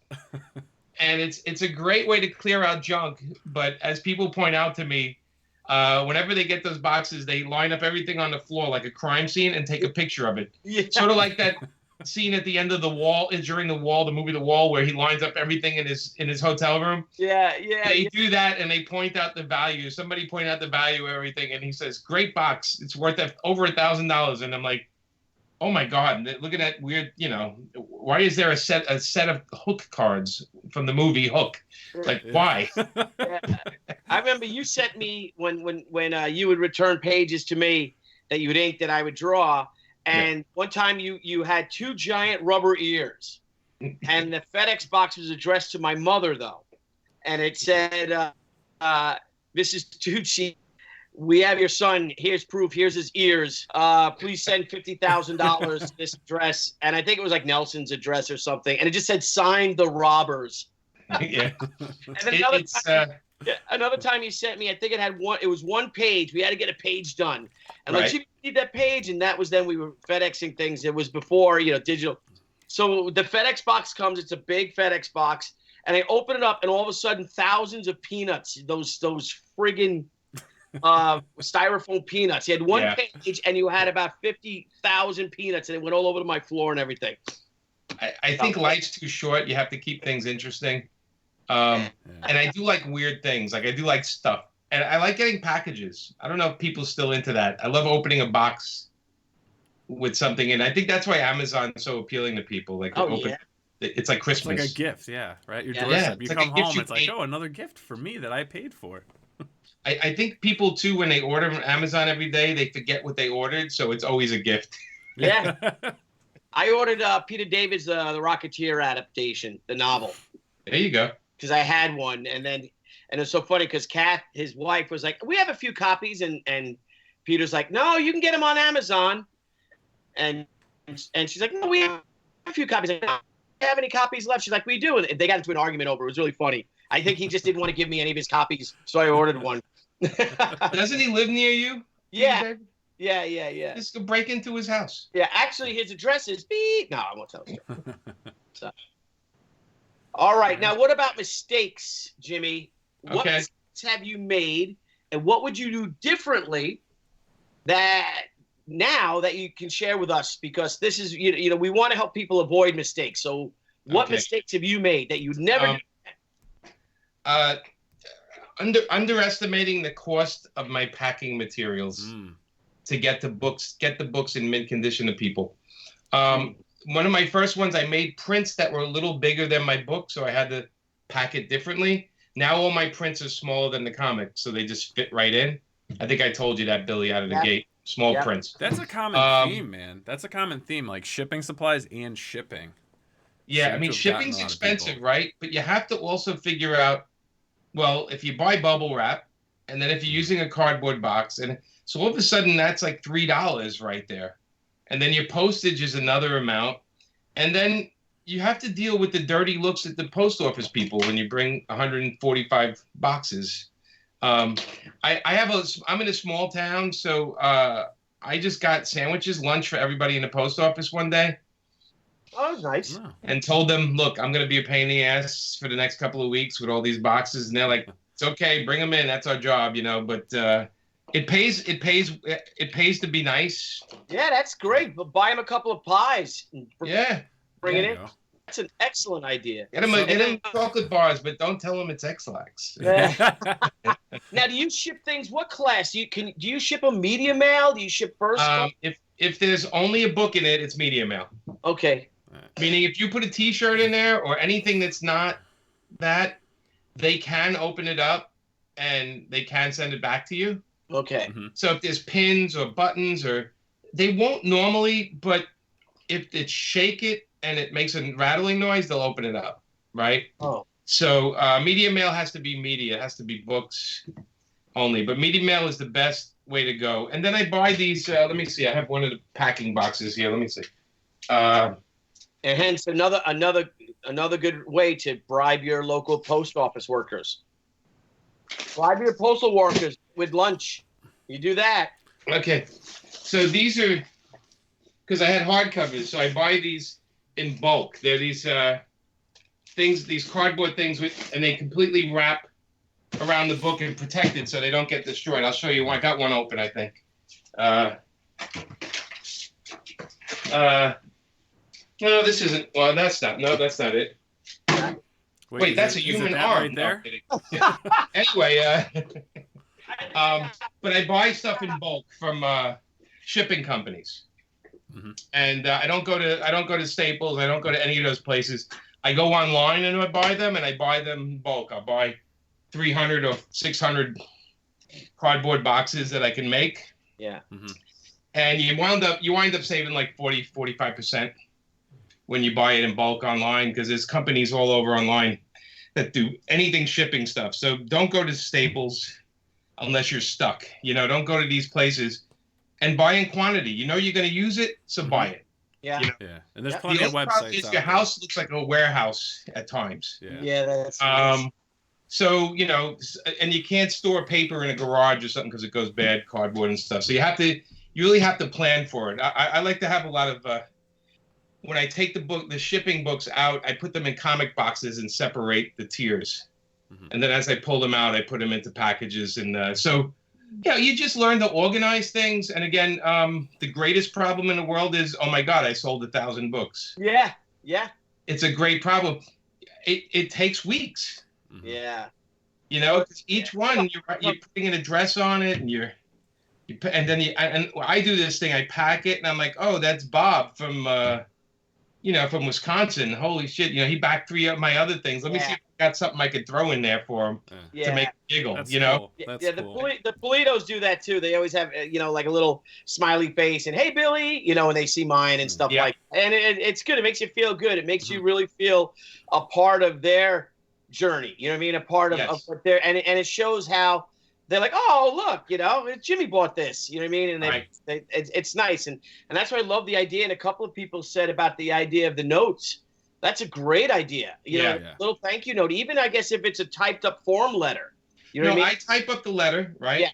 And then I put, hey, thank you so much for the support, blah, blah, blah. And then I sign my name at the end. Yeah. But if it's somebody I know, I go, hey Bob, how's your liver, or something like that, or how's your mom? Tell her I said hi again. Sorry, that kind of stuff. Yeah, you can personalize it once in a while, not all the time, because a lot of times people name, And then when I have somebody like it's going overseas, I know I got to keep it simple because they're going to open the package. Peking or anywhere in Asia. You got to figure your package is going to be opened. Oh, really? Oh, yeah, wow. A lot of times, they open them up, and New Zealand has problems with mail. There's 1 or 2 people in New Zealand that never get my first package, and what happens is it costs me $28 to send another one, so I lose money on there. Yeah, but I have to take care of them or give them their money back. But I've never done that. It's not the fans' fault. No, it isn't. It's not. It sucks. It's Crocodile Dundee's fault. Yeah. So Peter Jackson's fault. So what's the best advice you've gotten from somebody else about comic books or about comics? I mean, I think we've really run through the crowdfunding thing. You've given more advice. I mean, like okay. I would best advice is don't be jealous, be happy for other people. Simple. Simple. Simple and good advice. Yeah. Ethan Van Skyver had popped in and says pie is an excellent idea, and then he asks, how come Jimmy is dressed like Daryl Dragon? Is that from the Captain? I am sad. Didn't he die? He died recently, right? And you stole his hat. And you stole his hat from the coffin. This is but Daryl never spoke, right, on the show? No. Nope. He just had didn't he have a mustache too? I don't think he had a mustache. I know he had the sunglasses. Remember, he had the sunglasses. And then when Carol Burnett did that, and she was singing and she was standing on a bot. What do you got? I can't believe you took the last picture of the casket and you stole the captain's hat from his thing. Unless that was a skipper's hat for Gilligan's Island. It is.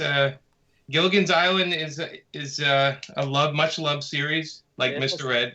Yes. Magini. Do you ever notice the music when it comes back from commercial on Gilligan's Island? It goes dun dun dun dun dun dun dun dun dun dun. Oh yeah. That's like the Brady Bunch. Wasn't it Brady Bunch? I know the Brady Bunch. No, when it comes back, it goes dun dun dun. Oh yeah, yeah. And then it goes into it. Yeah. All right. Let's have some fun. Nile, can I ask these, or you want to go? We're asking you a question, the weekend question. My weekend question. Okay. All right. So I'm asking all your questions. Yeah. I was letting you. You just kept going, so I'm letting you roll with it. I'm reading through comments here. There's some interesting things. All right. So you're being told, all right, this weekend you can't work on anything comics, nothing at all. It can't be comic related. Right. What are you going to do? Grab Amanda and go to the beach. Nice. Perfect. Yeah. You're gonna grab her before or after or during the beach? All of the time. Like when I grab her to go, when we get to the beach, I'm gonna grab her. When we're swimming, I'm gonna grab her, and when we leave, I'm gonna grab her. There you go. Outstanding. My job. Every man should. And then, my friend, I have a question, and this is one I ask everybody because it ties into a bigger picture that we're developing. Do you believe in UFOs, Bigfoot, or ghosts? And I'm gonna throw in Loch Ness. Wait, let me get my Bigfoot hat on. Wait, where is it? Okay. It's like a Swiss Army knife, but it's like hats. Just instantly has something for every question or occasion. You might have like a dinosaur. Oh, remember, love will keep us together. I can't find the Bigfoot one. I think it's in my car. Oh, a Bigfoot hat? Wait. That's How about Jimmy's this? murder hat. That's when Jimmy goes to murder somebody. That's what's up. It's the New York Times one. Down here in Florida, we have the skunk ape. Oh yeah, that's right, the skunk ape. Is that a real thing? Yeah, it is a real thing. Skunk ape? Do I believe in UFOs? I believe there are aliens, therefore I believe in UFOs. Mm-hmm. I believe in identified flying objects. Sure, I can't identify it. It's flying. I believe in it. If I don't know what it is, it's flying. I can't identify it. So I believe it was there. I saw it. Bigfoot, of course I believe in that. There's still tribes in South America they still haven't found. Of course Bigfoot's out there somewhere. You know? Mm-hmm. What was the other one? It was Bigfoot, aliens, ghosts. and what else? Ghosts. What? Ghosts. Ghosts. Yeah. Ghosts. Do you have an experience you can share? I'm gonna put on a serious hat. Oh. I need a serious hat for ghosts. Florida man hat. Florida man hat. Yeah. Hey, wait. That's an episode. We got to call it creators with hats. Right. I like props, Billy. Yeah, I love. Yeah, you don't have Groucho nose, do you? A Groucho.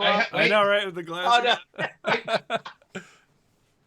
Groucho nose. No, that's not. Nope. That's not a prop. That's for fun. Wait a second. Wait a second. Oh, I got one. Whoops. Sorry. Hang on.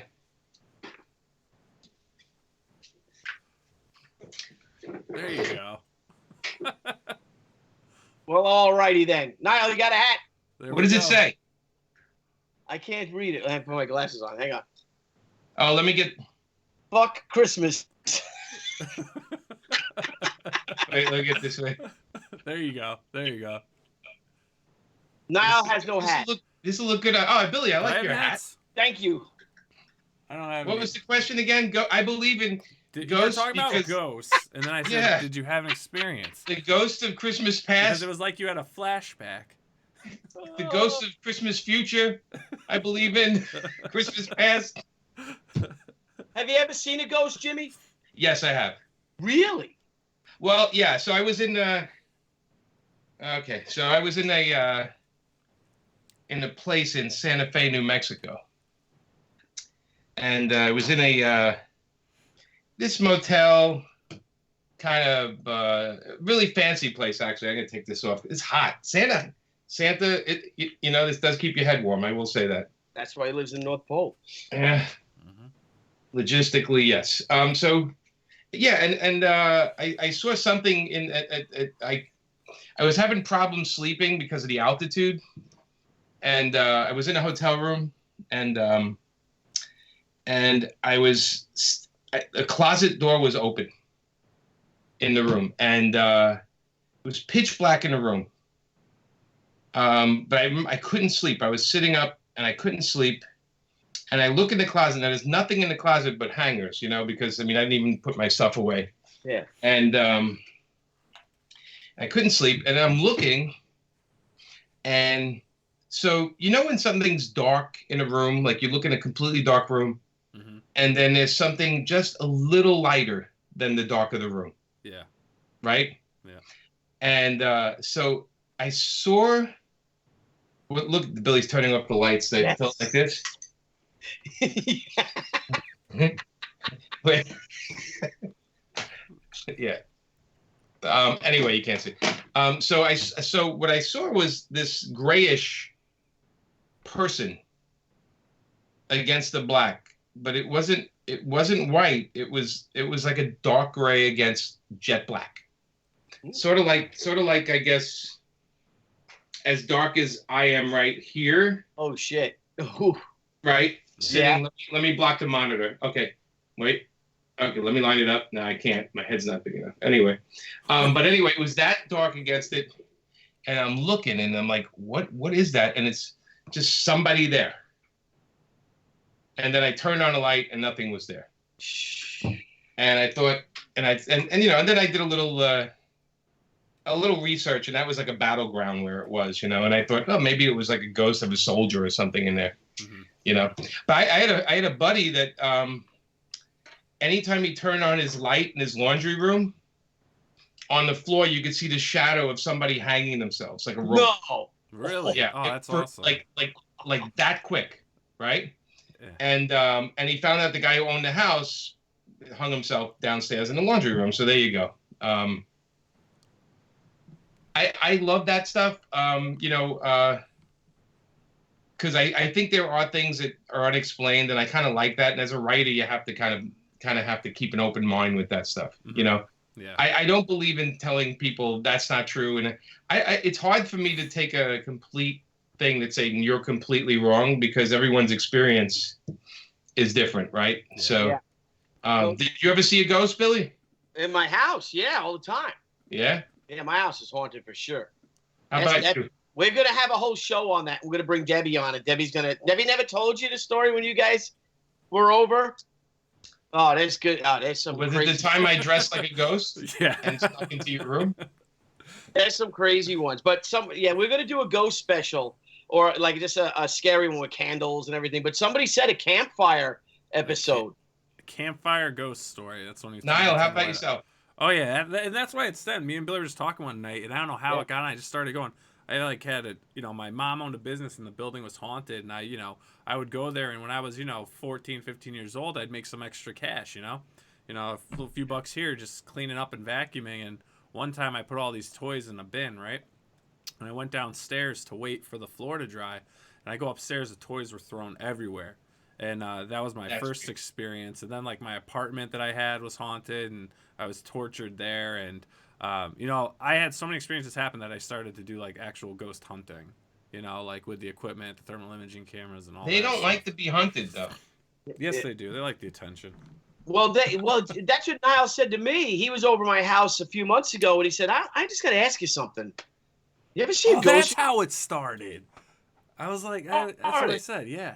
I'm like, I was going out with this girl in Long Island, and her friend's mom was a medium.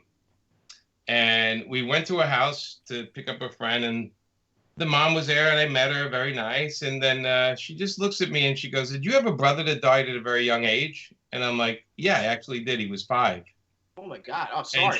she goes, "Oh, okay." And she just started throwing things at me, and I'm like, the girl I was with didn't even know that. You know what I mean? And she explained to me. She says, she sees spirits once in a while, ghosts once in a while. And she said that she lives near. It's Long Island, right? So she's right next to the train tracks. Mm-hmm. And she said that the problem she has is a lot of the people that got killed in the past suddenly from like a train hitting them or something, their ghosts they can't comprehend they're dead, so they're still running around. And she said she had one that used to walk through her house and walk in the back door, walk out the front door, and would stand in a spot on the lawn, like every night, and then eventually go away. And one time she said, "You know what? After a while, I thought, why is this on the spot?" And she dug into the spot, and a couple of feet down, she found all these old watches and jewelry buried like 3 feet down. Wow. The ghost was it was right on her lawn, Yeah. But she was the real deal. Like she was telling me things that nobody knew except me, And I thought, what a horrible power to have, Yeah, well, my brother was killed too. Drunk driver killed my brother, and that's why we always said, "Oh, it's Joey, it's my brother," because he's a good ghost, Right. But that makes sense. Like if they died or unexpectedly, like they weren't supposed to, they don't comprehend it and they stick around. That's interesting. Somebody said, now I'm curious about this. Somebody said Obi-Wan Force Ghost. Now they just had Star Wars Celebration this past weekend. How do you feel about the direction Star Wars is taking? Right. What do I haven't seen the it. new ones are fun. I like the Han Solo movie. I think me and Amanda were the only two people, and I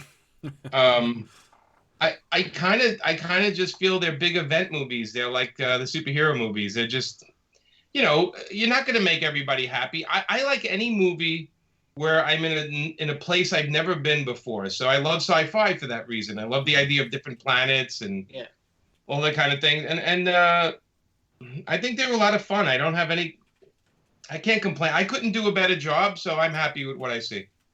All right. Yeah. Well, you give me $1 million, I can't make. You give me $200 million, I can't make a better Star Wars movie than those guys.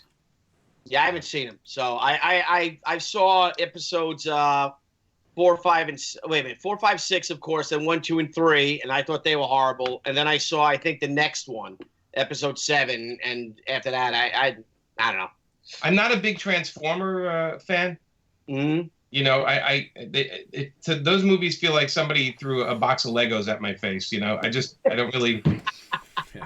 What franchise do you like of films? James Bond. Yeah. James Bond's good. Yeah. I like a lot of them. Actually, if I think about it, there's a lot I don't like because they just run the course. The vacation films were fun until until the Vegas one. But anything that, let's see, I'm trying to think what else. I like TV shows, Game of Thrones, Sopranos. Yeah, so what do you watch? You watching Game of Thrones? Watch Game of Thrones religiously. What else? I check out any kind of movies, and Netflix movies. I just watched the one with Kevin Costner and Woody Harrelson where they track Bonnie and Clyde. Yeah. How was that? It was fun. They're trying to stay like factual, so it's not super, super over the top. But that said, it was interesting because you get to see, if you watch the Warren Beatty, Bonnie and Clyde, and then you watch this movie, it's the complete opposite ends of the of the spectrum. But I once in a while, those films are pretty good on Netflix. I check them out. Did you see the trailer for the Tarantino film with Leonardo DiCaprio? And what do you think of that? That looks like fun. Awesome. It looks pretty. I like all his films. Yeah, me too. Yeah. So I haven't seen a bad one, and for me, it's like another event thing where everybody gets to go to the theater and they're excited. Mm-hmm. I'd rather see a Tarantino movie than a superhero movie any day of the week. I saw Captain Marvel. Yeah, I haven't seen it yet. I haven't seen that yet either. I haven't seen Shazam. I think the last movie I saw was I don't know, Dunkirk or something. So at the theaters. So anyway, Jimmy, well, this has been fantastic, buddy. We don't want to keep you too much. I could talk to you for 3-4 hours. Would you come back while we're in the middle of your Kickstarter? Nah. Never again. Never again. This was it. Well, this is about as nice as I can be for as long as I can be. Right now, I'm just going to go beat up my cat right now because I just don't know what this. I'm kidding. Of course I will. Of course I will. 2 hours of your life. No, we'll do. Yeah, towards the end of the campaign, I'll come here and plead and beg if we don't hit the number. I'll come on and plead and beg. We'll make our 17 people listening. I can't tell. You guys have a list of people listening, right? Right now, we got 35 watches still. So that's good. Hey guys, it was up 47 when I looked a few minutes ago. So well, they come in and it's out. Not the number, Billy. It's the quality. It's the quality of the people watching that I care about. We have some great quality here. Well, listen, this is wonderful, Jimmy. Thank you so much for coming on with us, guys. Can you guys give a like for Jimmy? If you don't mind, please subscribe to our page. We've been doing this for about 3 weeks now, right? We've got 773 subscribers. So we're coming on, what is that? 250 people away from 1,000. Thank you, guys. And Jimmy, you friggin' rock. So we have the new Painkiller Jane Kickstarter is launching Friday. What time? Do you know? No, I have no idea. I'm waiting. So another thing. So because I changed my credit card and put it under my business, my licensed business, they make you wait 3 days to clear it with your bank and all that kind of stuff. So I wanted to launch it today, but they told me I have to wait 3 days to clear all my stuff. So I have to wait till Friday. I haven't made a film for it yet. So I got to do that tomorrow. Me and Amanda will make something, or sometimes I just do art.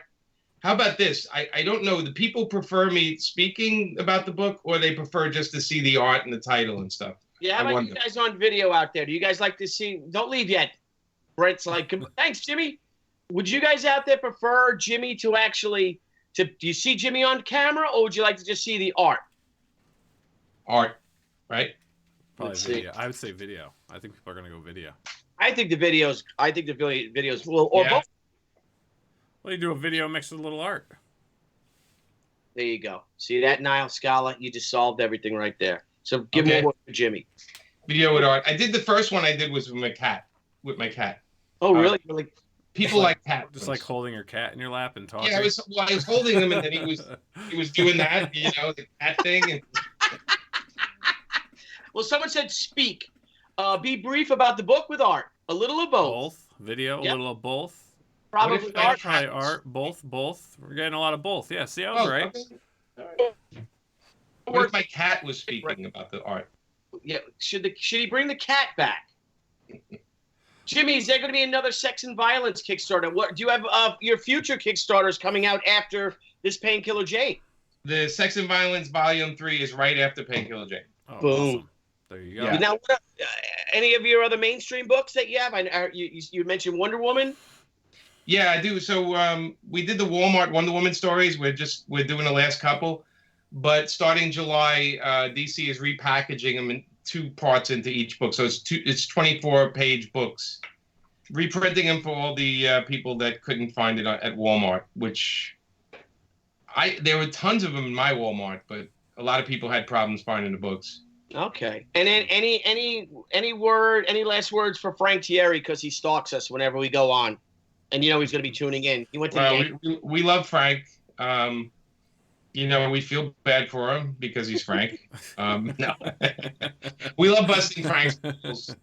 But Frank is a wonderful person, a diehard friend, and I planted this tree for Frank. So I'm hoping. Oh, look at that! Yeah, this tree sets an example of growing, so Frank could grow like this tree.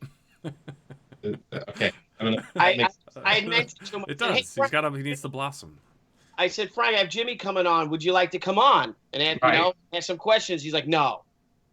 And I'm like, why? He's like, I got something to do. And the thing is, he went to the Yankee game, and he always feels bad because when I go to Yankee games, I always ask him, and he never Right. asked me. He never asked you to go? Never asked me, but he doesn't want to say. He doesn't want to tell me he's going to a Yankee game. Like he felt bad. You know, we did a Kickstarter panel with Frank and Nelson once, and if Frank ever comes on, ask him how that panel went. All right. I'm not going to ruin the story. Just ask Frank how great that panel was. And, Has he done a Kickstarter, Frank? Has he done them? No. Okay. Oh, that's even better. But we're working on a book together that one day was going to be a Kickstarter, but he was on a panel and he just kept saying, I don't know. I've never done a Kickstarter. I don't even know why I'm here. But you know what, Nile, that would be a great interview to have Frank Thierry on and just on about crowdfunding, and he has no idea how to do it. Just fire questions at him. And we just, I don't know. Yeah, I think you could put Dave Johnson on too, and they have Panosian and all those guys. They have no idea how to do it. I think that would be a great interview of people that never done it and what they think it's like. Yeah. So how many Kickstarters have you done? None.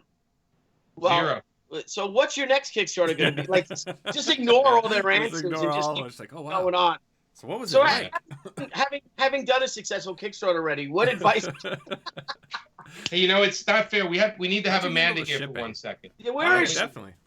Amanda, can you come down for a second? Call Deborah. Calling Deborah. Call Debbie. Tell Debbie to come up too. This is robotic butler. Oh yeah, that's my Good Ideas Comics. Did he set up these props beforehand? This is great stuff. Billy, would you think I was like haunted if Deborah came in and walked behind me? Oh my God! And she's not home, I don't think. She's not? Yeah, she might be doing her business. She has her successful, thriving business now that keeps me in this house. And she's not answering because I texted. Wait, here comes Amanda. I can hear it coming. You have reached the voicemail.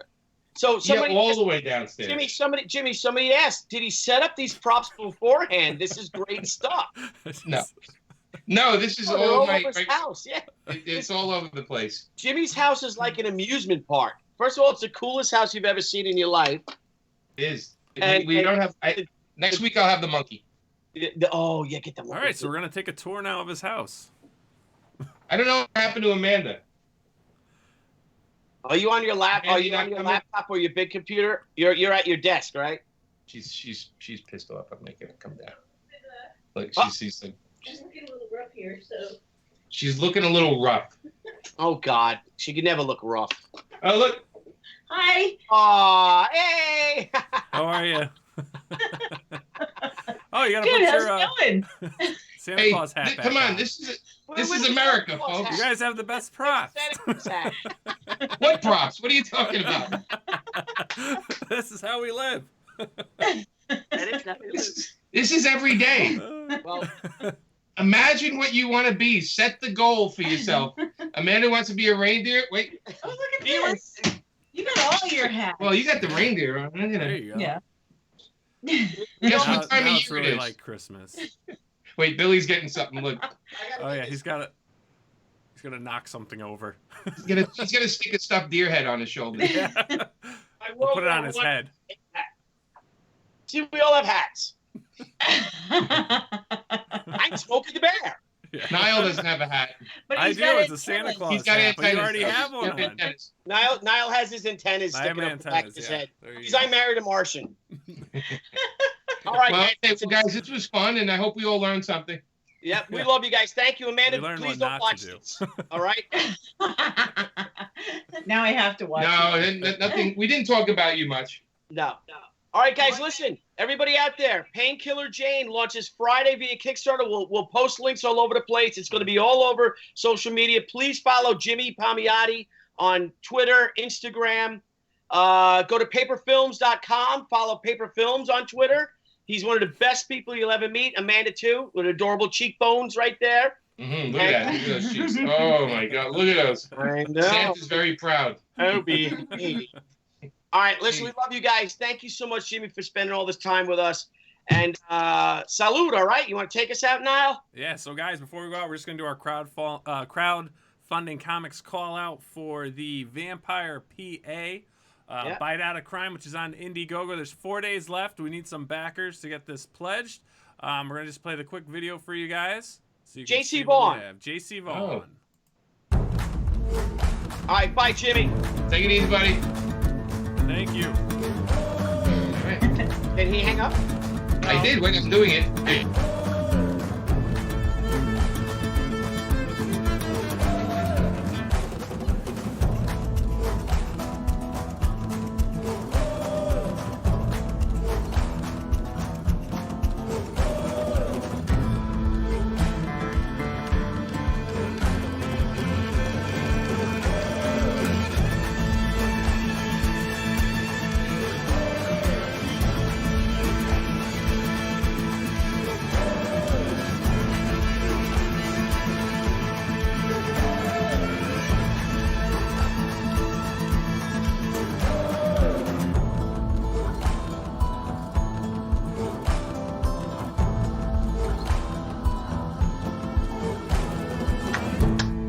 All right, guys.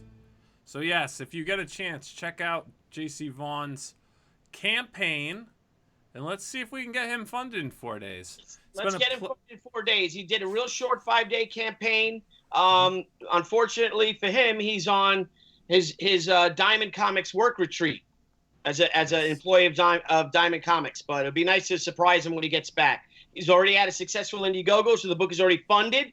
The book is already done. So let's get it going. All right. Get it All right, funded Kyle. and get it shipped out. All right, guys. I'll talk to you later. Yes. See you guys Have a Friday good night. night, everyone. Wait, we got Chuck Dixon Friday night. Yep. Tomorrow I am going on Ethan Van Sciver's Comic Artist Pro Secrets about 9 o'clock. And to thank all of his Centurions for helping us out with the Indiegogo and making it far more successful than the Kickstarter in a mere 2 weeks than the Kickstarter had in 5. So He's got the best group of fans behind him, man. He Sure definitely does. So thank you guys. Nile, my friend. We bid you all adieu, and we'll see you Friday night. Au revoir. Chuck Dixon.